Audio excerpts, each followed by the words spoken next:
Abroad. Masarap pakinggan para sa iba. Sabi nila kapag nasa abroad ka, masaya at maginhawa. Pero ang totoo niyan, kaakibat nito ang lungkot at pangungulila.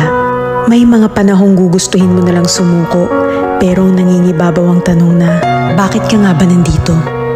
Oo, may mga maswerteng nakakaangat sa buhay.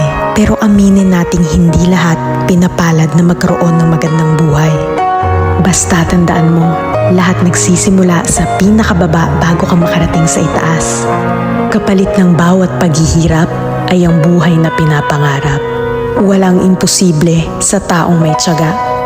Magugulat ka na lang na palitan na ang mga salitang pagod na ako ng buti na lang hindi ako sumuko.